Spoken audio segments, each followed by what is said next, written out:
Recent டைமாக நம்ம சேனலில் ரியல்மி ஃபோன்ஸ் ஒரு ரிவ்யூஸ் வந்து நீங்கள் பார்த்துருக்க மாட்டீங்கன்னு நினைக்கிறேன். ஏன்னா நம்மளே நிறைய ஃபோன்ஸ் லான்ச் பண்ணுறாங்க அப்படின்னு நம்மளே தவிர்க்க ஆரம்பிச்சிட்டோம். நான் கொசன்னு லான்ச் ஆகிறப்போ உங்களுக்கு மட்டும் இல்லை, அஸ் அ யூஸராக அஸ் அ ஆடியன்ஸாக எனக்கும் பார்க்குறப்ப செம்ம காண்டாகுது. அதனால ரிவ்யூ மேபி ஒர்த்தாக ஏதாவது ஃபோன் லான்ச் பண்ணாங்க அப்படின்னா பண்ணிக்கலாம் அப்படின்னு நாங்களும் விட்டோம். ஒரு நாள் போன மாதம் கால் பண்ணி Realme 9 Pro Plus அப்படின்ற இன்னொரு லைனப் வந்து லான்ச் பண்ண போகிறோம். இது வந்து கொஞ்சம் டாப் அண்ட் ஸ்பெக் அப்படின்ற மாதிரிலாம் சொன்னாங்க. நாங்கள் ஸ்பெக்லாம் படித்து பார்த்தப்போ பரவாயில்லையே நல்லா பண்ணியிருக்காங்க அப்படின்னு தோணுச்சு. எங்களுக்கு ரிவ்யூக்கு சென்ட் பண்ணாங்க. மிச்ச Realme 9 சீரிஸ்ல எதுவுமே வாங்கல. காரணம் உங்களுக்கே புரிஞ்சிருக்கும், ஒரே மாதிரி ஃபோன்ஸ். ஸோ 9 Pro Plus பொறுத்தவரை பார்த்தீங்க அப்படின்னா எல்லா இடங்கள்லையும் ஆகா ஓகோ கேமரா வேற லெவல், OIS செம்ம அப்படின்ற மாதிரிலாம் சொல்லப்படுது. உண்மையாவே எப்படி இருக்கு அப்படின்றத நிறைய பேச போறோம். இப்போ ஃபர்ஸ்ட் Realme 9 Pro Plus ஓட பிளஸ் என்ன அப்படின்னு பாத்தீங்க அப்படின்னா Sony IMX766 அப்படின்ற சென்சார் வித் OIS சப்போர்ட் கொடுக்குறோம் அப்படின்னு பாக்ஸ் பின்னாடி வெப்சைட்ல எல்லா இடங்களையும் போடுறாங்க. இதுதான் செல்லிங் பாயிண்டாகவும் இருந்துகிட்டு இருக்கு. ஸோ இந்த சென்சாரை பொறுத்தவரை பாத்தீங்க அப்படின்னா நிறைய ஃபிளாக்ஷிப் போன்ல நீங்க பார்த்திருப்பீங்க, OnePlus போன்ஸ்ல எல்லா இடங்கள்லயும். அந்த சென்சாரை ஒரு 25,000 கொண்டு வந்தது உண்மையிலே ரியலி பிளஸ். இதை பத்தி சிம்பிளா சொல்லணும் அப்படின்னா இந்த மாதிரி இந்த பட்ஜெட்ல இருக்க எல்லா போன்ஸுமே ஓரம் கட்டி நல்ல போட்டோஸ் வந்து இந்த கேமரால எடுக்க முடியுது. 50 mega pixel main camera, 8 mega pixel ultra wide, 2 mega pixel macro எது கொடுக்குறாங்கன்னே தெரியல, இதுலயும் கொடுத்துருக்காங்க. அண்ட் ஃப்ரண்ட்ல ஒரு 16 mega pixel selfie camera and ultra wide angle, இந்த மேக்ரோ எல்லாமே ஓகே.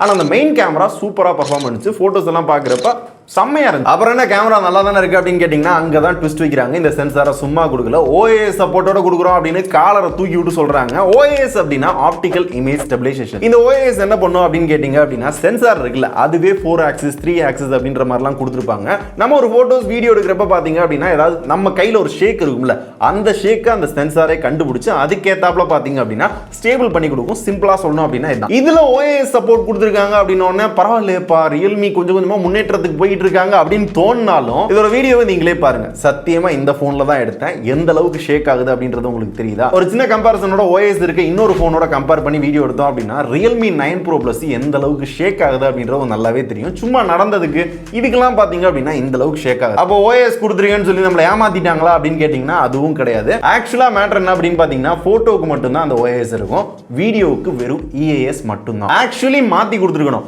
வீடியோவுக்கு OIS கொடுத்து போட்டோக்கு EAS கொடுத்துருந்துருக்கலாம்.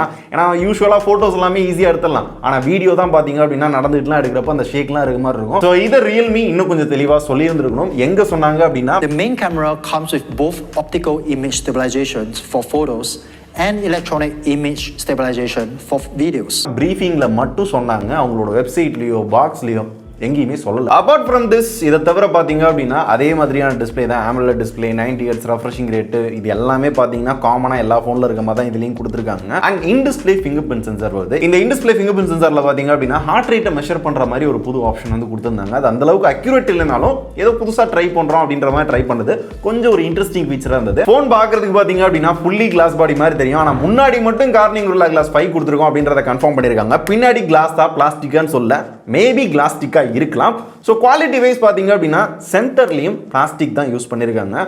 ஓகேவான குவாலிட்டி. கையில் ஹேண்டில் பண்ணுறதுக்கும் பார்த்தீங்க அப்படின்னா ஓகேவா இருக்குது. கொஞ்சம் பெரிய ஃபோனாக இருக்குது, ஒரு கையில் ஹேண்டில் பண்ணுறது கொஞ்சம் கஷ்டம்.